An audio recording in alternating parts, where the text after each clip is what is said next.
রহমতুল্লাহি ওয়া বারাকাতুহু। আলহামদুলিল্লাহি রাব্বিল আলামিন ওয়াসসালাতু ওয়াসসালামু আলা রাসূলিহিল কারীম ওয়া আলা আলিহি ওয়া সাহবিহি আজমাইন। আজকে আহলে সুন্নাহ ওয়াল জামাতের আকীদা ও বিশ্বাস এর চতুর্থ পর্ব।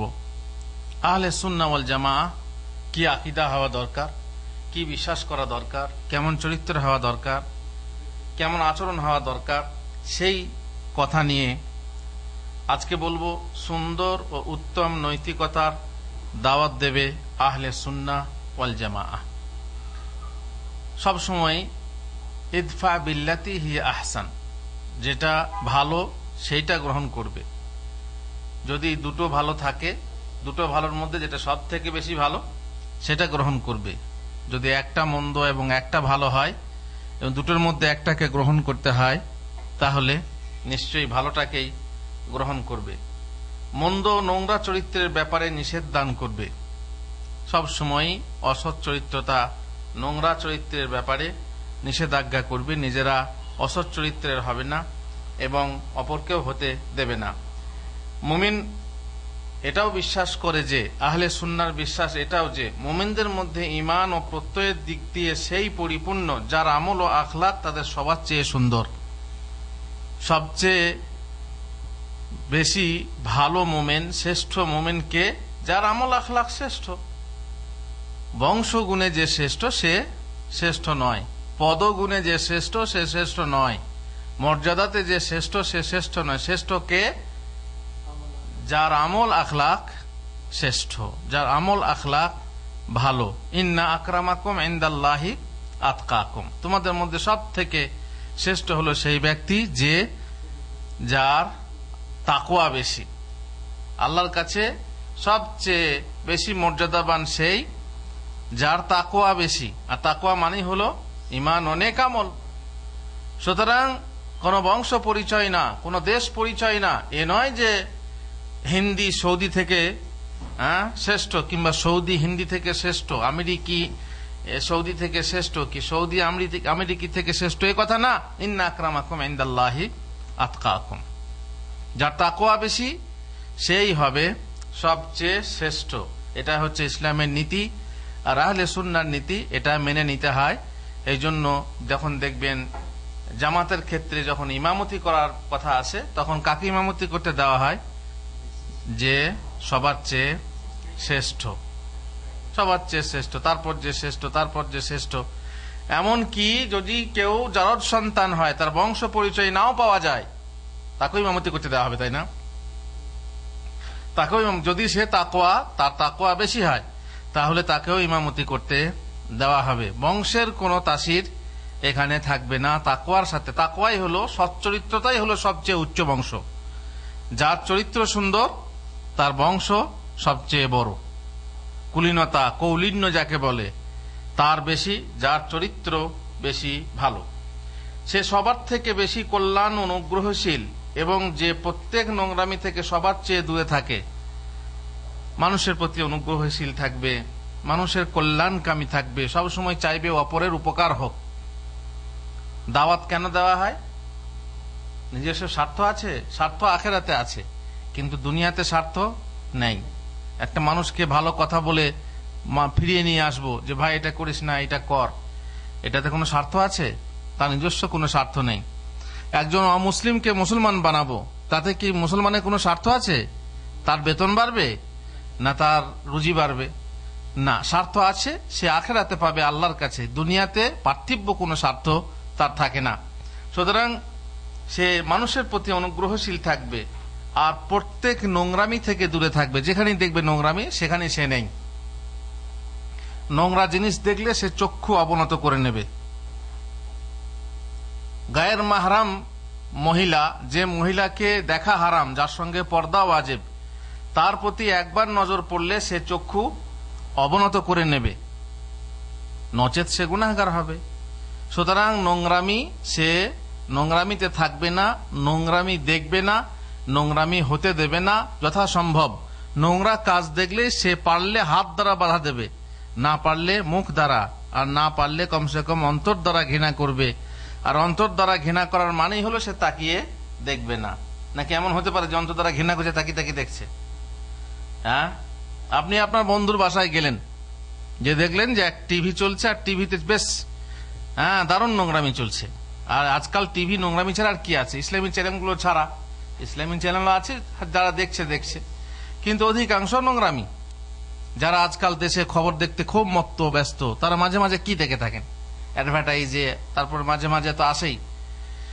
তো যাই হোক, বড় দুঃখের কথা যে এই নোংরামির সঙ্গে আমি দেখলাম বা শুনলাম যে প্রত্যেক ফিল্মের শুরুতে লেখা থাকে সমস্ত প্রশংসা আল্লাহর, নাকি না বিসমিল্লাহির রহমানির রহিম, আল্লাহ সর্বশক্তিমান লেখা আছে না? হ্যাঁ, এটা বড় অবাক লাগে।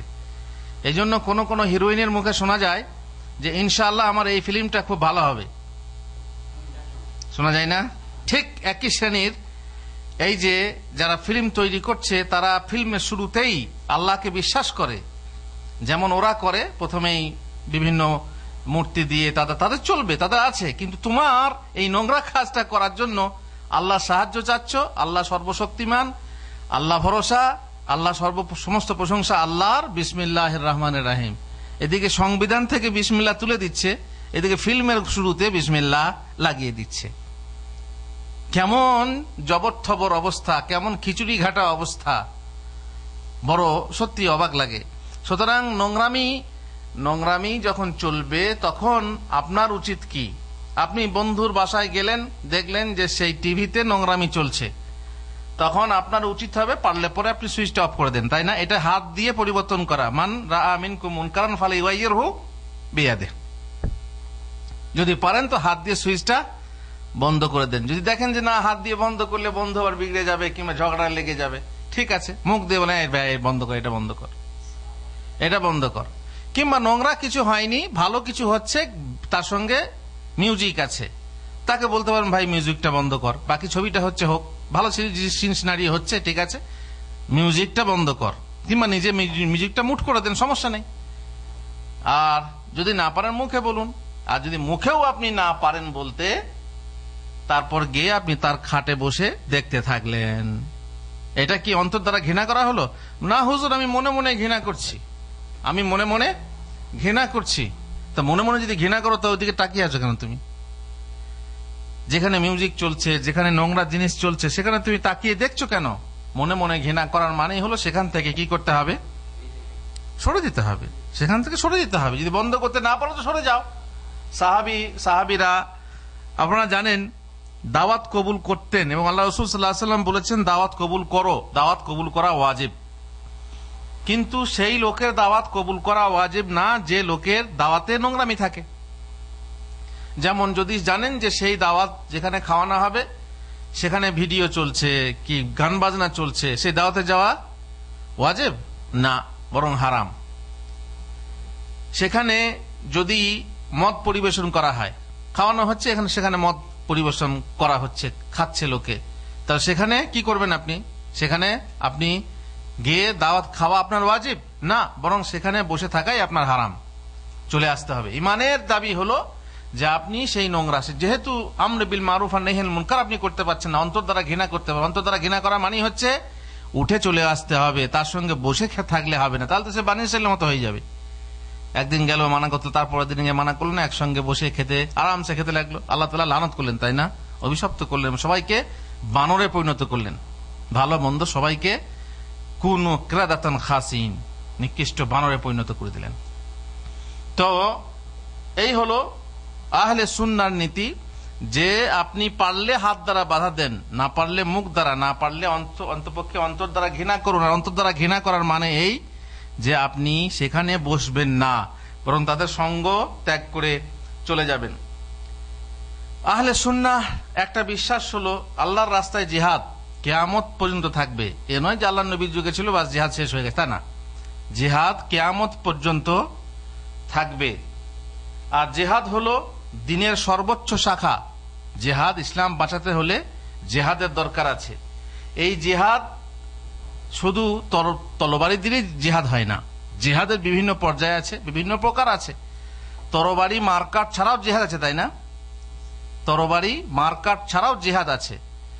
যেমন আল্লাহ রাসূল সাল্লাল্লাহু আলাইহি ওয়াসাল্লাম কাছে এক মহিলা এলো, এসে বলল, ইয়া রাসূলুল্লাহ, এক পুরুষ এলো, বললো, ইয়া রাসূলুল্লাহ, আমি জিহাদ করতে চাই। তোমার মা আছে কি? বল, জি হ্যাঁ। বল, তার মাঝে জিহাদ করো। মায়ের সঙ্গে মায়ের খেদমত করলে কি তলোয়ার লাগে?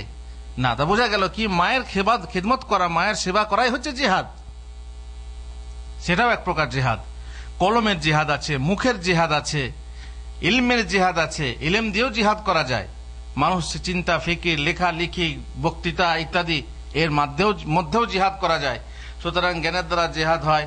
আর সর্বশেষ হচ্ছে অস্ত্র দ্বারা জিহাদ, যেখানে যখন প্রয়োজন পড়বে অস্ত্র দ্বারা জিহাদ করতে হবে। এই জিহাদ প্রত্যেক মুসলিমের উপরে ফরজ। যখন যেভাবে পাত্র হিসাবে কাল পাত্র ভেদে প্রত্যেক মুসলিমের উপরে ফরজ। তারা প্রত্যেককে সাধ্যানুসারে নিজের দিন রক্ষার্থে জিহাদ করবে। জিহাদ করার জন্য প্রত্যেক শাসকের সাথ দেবে। তখন দেখবে না যে আমার শাসক, আমার রাষ্ট্রনেতা ফাসেক না আমার রাষ্ট্রনেতা ভালো, কি বলে আপনার মুত্তাকি না ফাসেক, দেখার দরকার নেই। মুসলিম তার সঙ্গে, সে ফাসেক হলেও তার সঙ্গে জিহাদে যেতে হবে। তবে হ্যাঁ, এই জিহাদের শর্তাবলী আছে। সেই শর্তাবলী ছাড়া জিহাদে যাওয়া যাবে না। যেমন প্রথম শর্তাই উল্লেখ করা হলো কি, যে আপনার মুসলিম নেতা হতে হবে, ইমাম হতে হবে। বিনা ইমামে নিজে নিজে জিহাদ করবেন, মাঠে নেমে, ঘাটে নেমে, রাস্তায় নেমে, তলোয়ার ছুরি নিয়ে, ঘর থেকে বটি নিয়ে জিহাদ করবেন, মহিলারা ঝাঁটা নিয়ে জিহাদ করবে, তা না। বরং জিহাদের শর্ত আছে। তার মধ্যে প্রথম শর্ত হলো ইমাম, দ্বিতীয় শর্ত হলো শক্তি। সেই শক্তি আবার দুই প্রকার, ইমানি শক্তি এবং অস্ত্র শস্ত্রের শক্তি ইত্যাদি। তারপরে জিহাদের ক্ষেত্র, সেই ক্ষেত্র দেখতে হবে যেটা জিহাদের ক্ষেত্র কিনা, এই সময় জিহাদ করা যাবে কিনা ইত্যাদি। এসব আলেম ওলামা, যারা বড় বড় আলেম ওলামা, তাদের পরামর্শ নিলে বোঝা যাবে যে হ্যাঁ, কোন সময়ে কি ধরনের জিহাদ করা ফরজ। সেই পরামর্শ অনুযায়ী জিহাদ করতে হবে। নচেত জিহাদ মানেই তরবার, জিহাদ মানেই বোমবাস্ট, জিহাদ মানেই গোলাগুলি, তা নয়। বরং বিভিন্ন রকমের জিহাদ আছে। আপনার জন্য যে জিহাদ ফরজ আপনি মনে করেন, সেই জিহাদ করতে থাকুন। আহলে সুন্নাহর নীতি হলো এইটা। দিনের আরো মৌলিক বিষয় হলো মুসলিমদের ঐক্যবদ্ধ করার কাজে উৎসাহ দান করা এবং গুরুত্ব সহকারে তার যত্ন নেওয়া, যাতে করে মুসলিম উম্মার মাঝে ফাটল না ধরে, ছিন্ন বিচ্ছিন্ন হয়ে তারা বিক্ষিপ্ত না হয়ে যায়। তবে হবে, তাই না? যতই চেষ্টা করা হোক, মুসলিম উম্মার মাঝে ঐক্য সৃষ্টি হবে না। তার কারণ রাসূলুল্লাহ সাল্লাল্লাহু আলাইহি ওয়াসাল্লামের ভবিষ্যৎবাণী আছে, ইহুদি ৭১ দলে আর খ্রিস্টান ৭২ দলে, আর আমার উম্মত কত দলে হবে? ৭৩ দলে, ৭৩ ফিরকায় ভাগাভাগি হবে। আর তাদের মধ্যে ৭২টি জাহান্নামে যাবে আর একটি মাত্র জান্নাতে যাবে। সাহাবারা জিজ্ঞেস করলেন, সেই ফেরকাটা কি, কারা? বললেন, আমি আজকের দিনে আমার সাহাবারা এবং আমি যে মতাদর্শের উপরে প্রতিষ্ঠিত আছি, সেই মতাদর্শের উপরে প্রতিষ্ঠিত থাকবে, তারাই হবে ফেরকা নাজিয়া, তায়েফা মানসুরা।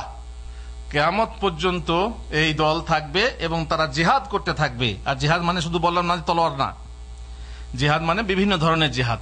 ওয়াল্লাযিনা জাহাদু ফিনা লানাহদিয়ান্নাহুম সুবুলানা, যারা আমার রাস্তায় সংগ্রাম করে। আর সংগ্রাম মুখে হয়, কলমে হয়, তরবারি দিয়ে হয়। সংগ্রাম যারা করে তাদেরকে আমি রাস্তা দেখাই। সুতরাং কিয়ামত পর্যন্ত এই দল থাকবে যারা রাসূলুল্লাহ সাল্লাল্লাহু আলাইহি সাল্লামকে, সরাসরি রাসূলুল্লাহ সাল্লাল্লাহু আলাইহি সাল্লাম এবং তার সাহাবাদের পথ অনুসরণ করবে। এই হলো। তবুও চেষ্টা করবে, যদি অন্যান্য মানুষকে এই মতে আনা যায়, যথাসম্ভব ঐক্য প্রতিষ্ঠা করার চেষ্টা সে চালিয়ে যাবে। তবে হ্যাঁ, অন্যায়ের সাথে আপোষ করে ঐক্য করে লাভ নেই। অন্যায়ের সাথে আপোষ করে কোনো ঐক্য হয় না। যেমন কেমন, মানে আপনি আপনার কিছু জিনিস বর্জন করবেন। আমি একদিন বলেছিলাম আপনাদেরকে, আপনার রুমে দুটো লোক বাস করেন। হঠাৎ করে এক লোক বলল, ভাই ইমদাদ ভাই, আপনি টুপি পরে থাকেন, ভালো লাগে না, টুপিটা খুলে দেন। ঠিক আছে, সমস্যা নেই, টুপি পরবো না। তারপর আপনি এই লম্বা জামা পরে থাকেন, ভালো লাগে না, ঠিক আছে, লম্বা জামাটাও খুলে দিলাম। এখন যদি বলে আপনি গেঞ্জি পরে থাকছেন, ঘোড়াটি ভালো লাগে না, আমি থাকি না, তো আপনিও থাকবেন না গেঞ্জি পরে, ঠিক আছে ভাই, গেঞ্জিটাও খুলে দিলাম। এখন যে বলে আমি ভাই আন্ডার প্যান্টও পরি না, তো আপনিও কিন্তু পায়জামাটা আন্ডার প্যান্টটা পরতে পারবেন না। এবার আপনি কি করবেন? আর চলবে? যতক্ষণ চলবে ততক্ষণ আপনি আপনার ত্যাগ করুন, ত্যাগ স্বীকার করুন। কিন্তু যখন একদম চলবে না, সেখানে ত্যাগ স্বীকার করা যাবে না। কাফেররা এলে রাসূলুল্লাহ সাল্লাল্লাহু আলাইহি ওয়াসাল্লামকে তারা বলল, দেখো মুহাম্মদ, এই লা ইলাহা ইল্লাল্লাহ এসব বাদ দাও, ঝামেলা বাদ দাও, দিয়ে এক চুক্তি করো। তোমার আল্লাহর একদিন বা এক বছর আমরা ইবাদত করব, আর তোমরা একদিন বা এক বছর যাই হোক আমাদের আল্লাহর ইবাদত করবে। তো আল্লাহ রাসূল সাল্লাল্লাহু আলাইহি ওয়াসাল্লাম কি বলবেন? কিছুই বললেন না, থা হয়ে গেলেন। আরে এতে দারুণ চুক্তি, তো দারুণ চুক্তি। তখন জিবরিল আলাইহিস সালাতু ওয়াস সালাম সূরা কাফিরুন নিয়ে অবতীর্ণ হলেন এবং বললেন, কুল ইয়া আইয়ুহাল কাফিরুন লা আবুদু মা তা'বুদুন। এমন চুক্তি মানতে আমরা রাজি নই যে চুক্তিতে তোমাদের মাবুদের পূজা করতে হবে না, আর যদি এই চুক্তিতে তোমরা আমাদের মাবুদের পূজা করো তার দরকার নেই। লাকুম দীনুকুম ওয়ালিয়া দীন। অন্যায়ের সাথে আপোষ নেই, অন্যায়ের সাথে আপোষ করা যাবে না। সবাইকে নিয়ে চলবো, এইভাবে চলা যাবে না। সেই অন্যায় আপনারা দেখেছেন, আপনি কোম্পানিতেও আপনারা দেখেছেন। আমাকে এক ভাই বলছেন, ভাই একটা গাড়ি কিনতে চাই ৩-৪ জন মিলে। তো একজন বলছে, খবরদার এই কাজে যেও না, কারণ এইভাবে শরিকি ব্যবসা, শরিকি গাড়ি, শরিকি এই শ্রেণী খুব কঠিন, খারাপ জিনিস, তাই না? কেউ সন্দেহ করবে, কেউ বলবে মেরে খেলো, কেউ বলবে নিয়ে নিল। হ্যাঁ, এইভাবে শরিকি জিনিস খুবই খারাপ। কেউ বলবে ও বেশি খাচ্ছে, আর কি বলে গৃহস্থ বলবে ভাতে মলাম, আর ছাগল বলবে আমানি খেলাম। জানেন তো প্রবাদ, ছাগল বলবে আমানি খেলাম, আর গৃহস্থ বলবে ভাতে মলাম। এইভাবে চুক্তি করে চলে না, পথ চলা যায় না। সুতরাং যথাসাধ্য ঐক্য প্রতিষ্ঠা করার চেষ্টা করতে হবে এবং আহ্বান দিতে হবে তৌহিদের দিকে। এখন যদি কেউ তৌহিদের ছাড়া অন্যের দিকে আহ্বান দেয়, তাহলে আপনি ঐক্য প্রতিষ্ঠা করার জন্য তৌহিদ কিছু ত্যাগ করবেন, চলবে নাকি? ঠিক আছে, এসো তোমাদের সঙ্গে আমরা চুক্তি করছি, এক হয়ে যাচ্ছি, মুসলিম উম্মাহ ভাই ভাই, এক কাজ করো, তৌহিদ তোমরা মানছো, মানো, ঠিক আছে, আমরাও তোমাদের মাজারে 2-1 দিন করে যাবো, সমস্যা নেই। চলবে নাকি? না, কোন প্রকারেই চলবে না। সুতরাং এইভাবে অন্যায়ের সাথে যেখানে আমার চলবে সেটা আলাদা কথা। যেমন ভাই রাফাদান করো আর না করো, জোরে আমিন বলো আর না বলো, চলো একসাথে থাকো, কমসে কম রাজনৈতিক খাতিরে, একসাথে বসবাসের খাতিরে ঝগড়া করো না, ঝামেলা করো না। কেউ যদি রাফাদান না করে নামাজ হবে না, কেউ যদি জোরে আমিন না বলে নামাজ হবে না, কেউ যদি মাথায় টুপি না রাখে নামাজ হবে না।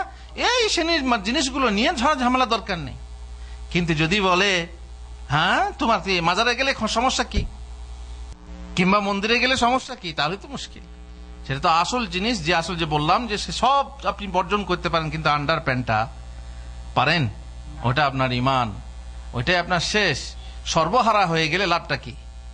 সুতরাং যদি অন্যায় বাতিল যদি আপনাকে ত্যাগ স্বীকার করতে বলে, আপনি ত্যাগ স্বীকার করে যান। আর বাতিল যদি ত্যাগ স্বীকার করতে না চায়, তাহলে তা সেই বাতিলের সঙ্গে আপনার আপোষ চলবে না, চলবে না, চলবে না। সুতরাং বুঝতেই পাচ্ছেন, যত্ন সহকারে তার গুরুত্ব নিতে হবে। তাদের হার্দিক ঘনিষ্ঠতা সৃষ্টি করার, পরস্পরকে জোড়ার চেষ্টা করতে হবে। যে মুসলিম ভাইরা আছে, দিনী ভাইরা আছে, তাদেরকে যথাসম্ভব জুড়ে রাখা, এক সূত্রে গেঁথে রাখার চেষ্টা করতে হবে, যতক্ষণ না কেউ নষ্ট হয়ে গেছে। যেমন আগেই বললাম, মনে করুন ফুল, একটা মালাতে অনেক ফুল থাকে, সেই ফুলের মধ্যে একটা ফুল পচে গেছে, গন্ধ লাগছে, সেই ফুলটা ফেলে দেবেন না রেখে দেবেন? সেই ফুলটা ফেলে দেন, তাহলে ফুল বাকি সুগন্ধ থাকবে। আপনার দেহের মধ্যে অনেক আঙ্গুল আছে, 20টা আঙ্গুল আছে, 20টা আঙ্গুলের মধ্যে যদি একটা আঙ্গুল পচে যায়, তাহলে সে আঙ্গুলটা কেটে ফেলে দেওয়া ভালো না, নাকি রেখে কষ্ট পাওয়া ভালো?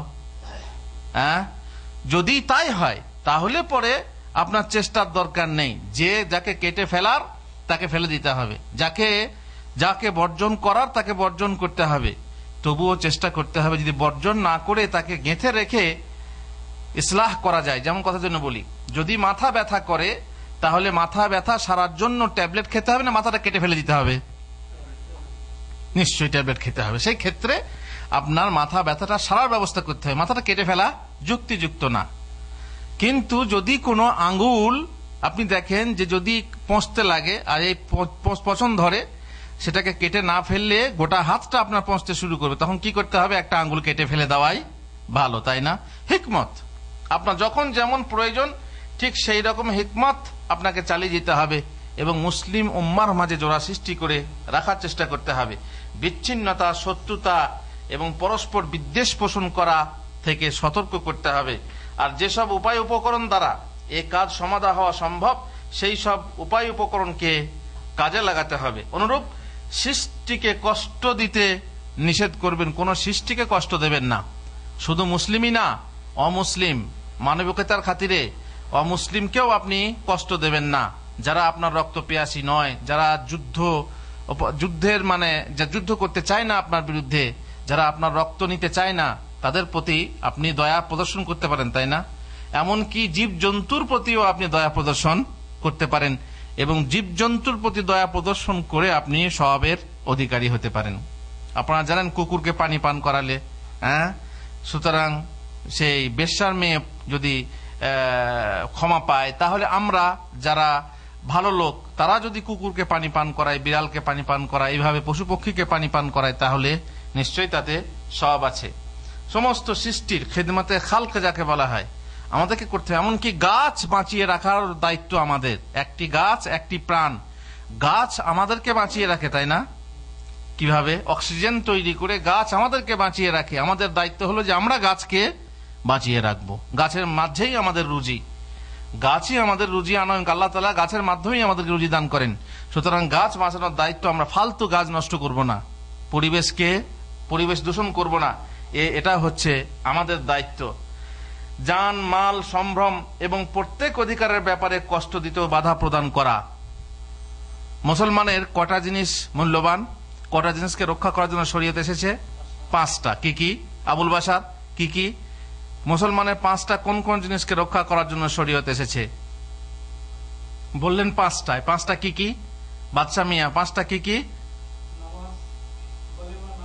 হ্যাঁ হ্যাঁ, হেলাল বলে দেন। আসলে এরা সবাই সারাদিন কষ্ট করে ঘুম আসছে, ঘুম ভাব, ঝুম।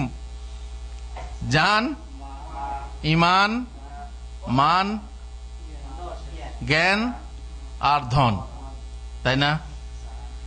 অতএব আপনি কোনো ভাবেই কারো জানের ক্ষতি করবেন না, কারো ইমানের ক্ষতি করবেন না, কারো জ্ঞানের ক্ষতি করবেন না, কারো মানের ক্ষতি করবেন না, আর কারো ধনের ক্ষতি করবেন না।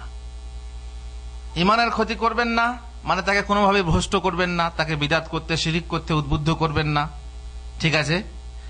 আর জানের ক্ষতি মানে খুন খারাপা করবেন না। আর মানের ক্ষতি মানে সব মানে তার মেয়ের সঙ্গে, তার বোনের সঙ্গে তা বিভিন্নভাবে আপনি এমন কাজ করলেন যে তার সম্মান নষ্ট হলো, তাই না? জ্ঞানের ক্ষতি করবেন না, তাকে এমন ভাবে তাকে মাদক দ্রব্য খাইয়ে তাকে নেশাগ্রস্ত করলেন, যে তার জ্ঞানটাকে নষ্ট করলেন। এই জ্ঞানের ক্ষতি তার করা যাবে না। আর ধনের ক্ষতি চুরি করে কিংবা ঘুষ কিংবা সুদ ইত্যাদি নষ্ট করে আপনি তার ধনের ক্ষতি করবেন না। এই 5টা জিনিসকে বাঁচানোর জন্য শরীয়ত এসেছে। সুতরাং আপনার দায়িত্ব হলো যে আপনিও সেইগুলোকে নিজের জন্য বাঁচাবেন, পরের জন্য বাঁচাবেন। মুসলিম ও কাফের সকলের সাথে সুবিচার করার নির্দেশ আপনার উপরে আছে। মুসলিমের প্রতি আপনি ন্যায় বিচার করবেন আর কাফেরের প্রতি করবেন না। মুসলিম অমুসলিম যেই হোক, ন্যায় বিচার আপনাকে করতে হবে। এ নয় যে মুসলিম বলে তার প্রতি ন্যায় বিচার করবেন আর অমুসলিম বলে তাকে আপনি ধোঁকা দেবেন, তা না। ইসলামের এটা নীতি না। এই জন্য অমুসলিমরা আজ ইসলামী রাষ্ট্রকে ভয় করছে। কেন ভয় করছে? ওরা ভাবছে যদি ইসলামী রাষ্ট্র আসে তো আমাদের প্রতি বিরাট অন্যায় হবে, অবিচার হবে। এই ভয়টা কেন হচ্ছে? যেহেতু বর্তমান মুসলমান, অবশ্য জানি না তাদের কোনো অভিজ্ঞতা আছে কিনা, কারণ বর্তমানে তো মুসলিম রাষ্ট্র বলতে সৌদি আরব, সেখানে তো অমুসলিম নেই। আর বাকি যেগুলোতে আছে সেখানে তো মুসলিম ইসলামী রাষ্ট্রই নেই। তো সেখানে তারা ভয় পাওয়ার অভিজ্ঞতা কোত্থেকে পেল? তারা হয়তো কোনো ইতিহাস পড়েছে, হয়তোবা কোনো রাজা বাদশাহ ভুল করেছে, হয়তোবা যেমন ভারতের ইতিহাসে বহু রাজা বাদশাদের বলে যে মন্দির ভেঙে মসজিদ করেছে ইত্যাদি ইত্যাদি। এইসবগুলো গুজব ছড়িয়ে মুসলমানদের বদনাম করে তারা ইসলামী রাষ্ট্রকে ভয় করছে, ভাবছে কি ইসলামী রাষ্ট্র হলে আবার আমাদের ওই সর্বনাশ হবে। কিন্তু আসলে না, ইসলাম হচ্ছে সৃষ্টিকর্তার পক্ষ থেকে, আর সৃষ্টিকর্তা ইনসাফ করেন শুধু মুসলমানদের প্রতি না, সমস্ত সৃষ্টি জগতের প্রতি তিনি ইনসাফ রেখেছেন। সুতরাং সেই ইনসাফ তাদের প্রতি কোনো অন্যায় করা হবে না, কিন্তু তারা খামখা ভয় খাচ্ছে। আসলে মুসলিম আদিষ্ট হয়েছে যে যেমন সে মুসলিমের প্রতি ন্যায় আচরণ করবে তেমনি অমুসলিমের প্রতিও ন্যায় আচরণ করবে। মোমেন বিশ্বাস করে যে উম্মতের মধ্যে সর্বশ্রেষ্ঠ উম্মত হচ্ছে কে? কোন উম্মত? উম্মতে মুহাম্মাদি। সর্বশ্রেষ্ঠ নবীকে মুহাম্মদ সাল্লাল্লাহু আলাইহি ওয়াসাল্লাম, অতএব তার উম্মত সর্বশ্রেষ্ঠ। আর এদের মধ্যে সর্বশ্রেষ্ঠ হচ্ছেন রাসূলুল্লাহ সাল্লাল্লাহু আলাইহি ওয়াসাল্লাম, বরং সারা সৃষ্টির শ্রেষ্ঠ, শুধু মানুষের মধ্যে শ্রেষ্ঠ না, সারা সৃষ্টির শ্রেষ্ঠ কে? মুহাম্মদুর রাসূলুল্লাহ সাল্লাল্লাহু আলাইহি ওয়াসাল্লাম। আর তার সাহাবীগণ হচ্ছে এই উম্মতের মধ্যে সর্বশ্রেষ্ঠ। আর সাহাবাদের মধ্যে সর্বশ্রেষ্ঠ হচ্ছেন কারা? খোলাফায়ে রাশিদিন। খোলাফায়ে রাশিদিনের মধ্যে সর্বশ্রেষ্ঠ কে? আবু বকর সিদ্দিক। এজন্য আমরা সমস্ত সাহাবীর প্রতি ঈমান রাখি, এইভাবে আমরা বলি। কিন্তু কিছু লোক আছে যারা মনে করে যে না, সাহাবীদের মধ্যে সব কাফের হয়ে গেছে বাকি গুটি কজন ছাড়া, ঠিক না? ওরা মনে করে তাই। আমরা সব সাহাবীর প্রতি ঈমান রাখি, আমরা সমস্ত নবীর প্রতি ঈমান রাখি, আমরা সমস্ত ইমামকে শ্রদ্ধা করি। এই নয় যে ওই ইমাম খারাপ, এই ইমাম ভালো না, আমরা সমস্ত ইমামকেই শ্রদ্ধা করি। আহলে সুন্নাহর ইমাম, সমস্ত ইমামকে আমরা শ্রদ্ধা করি। সবার জন্যই আমরা রাহিমাহুল্লাহ, রাহমাতুল্লাহ আলাইহি বলি, এটা আমাদের আহলে সুন্নাহর নীতি। তেমনি সমস্ত নবীর বিশ্বাস করা আমাদের ইসলামের ধর্ম, কিন্তু অন্যান্য ধর্মের লোকেরা নবীর, মুহাম্মদের নবীকে বিশ্বাস করে না। আমরা সমস্ত সাহাবীকে বিশ্বাস করি, সমস্ত সাহাবীর প্রতি ঈমান রাখি, কিন্তু কিছু লোক আছে, মুসলমানদেরই কিছু লোক আছে যারা সমস্ত সাহাবীর প্রতি বিশ্বাস রাখতে পারে না, বরং সাহাবীদেরকে কাফের বলে, নাউযুবিল্লাহি মিন যালিক। সুতরাং আহলে সুন্নাহর নীতি হলো যে আমরা জানি যে খোলাফায়ে রাশিদিন সব থেকে শ্রেষ্ঠ, জান্নাতে সুসংবাদ প্রাপ্ত সাহাবীগণ সব থেকে শ্রেষ্ঠ, তারপর বদর যুদ্ধে যারা অংশগ্রহণ করেছেন তারা সব থেকে শ্রেষ্ঠ, বায়াতে রিজওয়ানে যারা অংশগ্রহণ করেছেন তারপরে তারা সব থেকে শ্রেষ্ঠ সাহাবীগণ। ইমানে আনয়নে যেসব মুহাজির আনসারগণ সাহাবীগণ অগ্রবর্তী প্রথম ছিলেন, সেই সব সাহাবীগণ সব থেকে শ্রেষ্ঠ। কাজেই সে সাহাবী, সমস্ত সাহাবী রাদিয়াল্লাহু আনহুমদেরকে ভালোবাসে, কাউকে ঘৃণা করে না, কাউকে ঘৃণা করে না। এই ভালোবাসাকে আল্লাহর দিন হিসাবে গ্রহণ করে। ভালোবাসাটা কি? আল্লাহর দিন। তাদের ভালো দিকগুলো প্রচার করে এবং তাদের মন্দের ব্যাপারে যা কথিত তা থেকে নীরবতা অবলম্বন করে। কোন কোন সাহাবীর ক্ষেত্রে কিছু খারাপ কথা প্রচার করা হয়, যখন আমরা খারাপ কথা শুনবো তখন আমরা বলবো ভাই এই ব্যাপারে আমাদের মন্তব্য কিছু নেই। আমরা আলোচনা করতে পারি কিন্তু সমালোচনা করতে পারি না। আলোচনা সমালোচনার মধ্যে পার্থক্য জানেন শাহ আলম? আলোচনা সমালোচনার মধ্যে পার্থক্য জানেন? জানেন না? আলোচনা হলো যে গতকাল এক জায়গায় প্রোগ্রাম হলো, হুজুর সেখানে গিয়েছিলেন, তারপরে হুজুরের ভাইদের কি বলে আপনার পুরস্কার বিতরণ হলো সেই প্রোগ্রামে। তারপরে হুজুর তার এক ভাইকে পুরস্কার দিলেন, হেলালকে দিলেন, শহীদকে দিলেন, এবং 4 জন পুরস্কার পেল। এটা কি হলো? আলোচনা। ঠিক আছে। আর একজন বলছে হ্যাঁ গতকাল প্রোগ্রাম ছিল, সেখানে পুরস্কার দেওয়া হয়েছে, হুজুর না নিজের ভাইকে নম্বর বাড়িয়ে দিয়ে পুরস্কার দিয়েছে। এটা কি হলো? একই ঘটনা, কিন্তু এটা হলো সমালোচনা। ওটা হলো আলোচনা, এটা হলো সমালোচনা। সাহাবাদের জন্য, সাহাবীদের মাঝে যে ঘটনাগুলো ঘটেছে সেগুলো আমরা আলোচনা করতে পারি। এই হলো আপোষে যুদ্ধ হলো, তাই না? সাহাবাদের মধ্যে আপোষে যুদ্ধ হয়েছিল, নিশ্চয়ই হক না হক কিছু না কিছু ছিল, কিন্তু আমরা আলোচনা করব, সমালোচনা করব না। না মুয়াবিয়ার সমালোচনা করব, আর না উসমানের সমালোচনা করব, না আলীর সমালোচনা করব, না হুসেনের সমালোচনা করব। সুতরাং সমালোচনা করব না, কি করব? আমরা আলোচনা করতে পারি তাদের ব্যাপারে যা হয়েছিল। আল্লাহ তাআলা যেহেতু অনেক সময় এমন হয় যে দুই পক্ষ যখন যুদ্ধ করে তখন নিশ্চয়ই একজনের সাথে হক থাকে, একজনের সঙ্গে বাতিল থাকে, তাই না? কিন্তু যার সঙ্গে বাতিল থাকে সে হয়তো বাতিলটাকে বুঝতে পারছে না, সে মনে করছে আমরা হকপন্থী। এই ক্ষেত্রে রাসূলুল্লাহ সাল্লাল্লাহু আলাইহি ওয়াসাল্লাম একটা হাদিস আছে, সেটা হচ্ছে কি, ইজতিহাদাল হাকিম, হাকিম যখন ইজতিহাদ করে, মনে করে আমি ঠিক বিচার করছি, অথচ সে ভুল করছে, তাহলে সে কটা সওয়াব পাবে? সওয়াব পাবে না? পাবে না? ভুল করছে তাও একটা সওয়াব পাবে, আর যদি সঠিক করে তো সওয়াব কটা পাবে? 2টো পাবে। তাহলে বোঝা গেল এই ভুল অজান্তে করার ফলে, এই ভুল অনিচ্ছাকৃত করার ফলে তার গুনাহ হবে না, বরং সওয়াব হবে, একটি সওয়াব। আর যদি সঠিক হয়ে যায় তাহলে কটা সওয়াব হবে? দুটো সওয়াব। আমরা কি বুঝলাম? যে সাহাবাদের আমরা আলোচনা করতে পারি, কিন্তু সাহাবাদের কোনো সমালোচনা আমরা করতে পারি না। হেদায়েতপ্রাপ্ত আলেম, ন্যায়পরায়ণ শাসক এবং যাদের দিনে রয়েছে উচ্চ মর্যাদা, আলেম ওলামা, মুসলিমদের উপর যাদের রয়েছে বহু অনুগ্রহ, তাদের সম্মান করাকে সে আল্লাহর দিনের আওতাভুক্ত মনে করে, তাদের প্রতি সম্মান করতে হবে এবং সম্মানের সঙ্গে তাদের আলোচনা করতে হবে, সমালোচনা না। সে আল্লাহর নিকট প্রার্থনা করে, আল্লাহর নিকট প্রার্থনা করে কে? আহলে সুন্নাহ। তিনি যেন তাদের রক্ষা করেন সংশয়, শিরিক, মুনাফিকি এবং পারস্পরিক বিরোধ, আপসদ্বন্দ্ব, গৃহদ্বন্দ্ব, মন্দ চরিত্রসমূহ থেকে এবং মৃত্যু পর্যন্ত যেন তাদেরকে তাদের নবীর দিনের উপর প্রতিষ্ঠিত রাখেন। এই হলো শেষ দোয়া। দোয়া করতে হবে যেন আল্লাহ তাআলা আমাদেরকে তার সঠিক দিনের উপরে, আহলে সুন্নাহর যে সঠিক দিন এবং রাজপথ, সরল পথ, ইহদিনাস সিরাতাল মুস্তাকিম, এই সিরাতে মুস্তাকিমের উপরে আমাদেরকে কায়েম রাখেন, দায়েম রাখেন। আর মরণ পর্যন্ত যেন এই রাস্তায় আমরা থাকতে পারি, এই বিশ্বাসে আমরা থাকতে পারি। আল্লাহুম্মা আমিন। ওয়া সাল্লাল্লাহু আলা নবিয়িনা মুহাম্মদ ওয়া আলা আলিহি ওয়া সাহবিহি আজমাইন।